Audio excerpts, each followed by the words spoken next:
ሶስተኛው ዓለም ጦርነት ቢነሳ አስተማማኝ ደህንነት ያላቸው አምስት ሀገራትን ስንመለከት የመጀመሪያው ሀገር ማለች አይስላንድ ነች። አይስላንድ እንደምትመለከተው በአትላንቲክ ኦሽን የተከበበች ሀገር ናት። በዚህ ምክንያት እንግዲህ ከዚህ ጦርነት የመጀመሪያው ደረጃ ዘ ሴፈስት የምትባለው ሀገር አይስላንድ ነች። ሁለተኛው ሀገር ደግሞ ስንመለከት ስዊዘርላንድ። ስዊዘርላንድ እንግዲህ በተፈጥሮ እንግዲህ ጦርነቶችን የመከላከል አቅም ማለት እንደምትመለከተው የቢጫ የምትመለከተው ማለት ነው ዲፌንስ ነው እና አርሚ እንኳን ቢመጣ ራሱን በራሱ የሚከላከል አቅም አላት እንግዲህ ስዊዘርላንድ ማለት ነው። ሶስተኛው ሀገር ማነች ማለት ነው እንደምትመለከቷት ማለት ነው ቡታን ነች። ቡታን ደግሞ እንግዲህ በተራሮች የተከበበች ሀገር ነች። እቺ ሀገር ደግሞ ይህ ጦርነት እንኳን ቢነሳ እዚህ የመድረሱ አቅም በጣም ጠባብ ነውና ሶስተኛው ሀገር ትሆናለች ማለት ነው።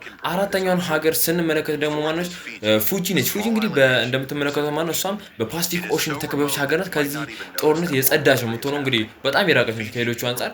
እንግዲህ በመጨረሻ ደረጃ ላይ የምናገኘው ማለት አምስተኛ ላይ ቺሊ ነው። ቺሊ እንግዲህ በአንድ በኩል በተራራ በአንድ በኩል ደግሞ በኦሽን የተከበበች ሀገር ናት። እንግዲህ እቺኛው ሀገር ደግሞ በጣም አምስተኛ ዘ ሴፈስት ካንትሪ የምትባል ነው።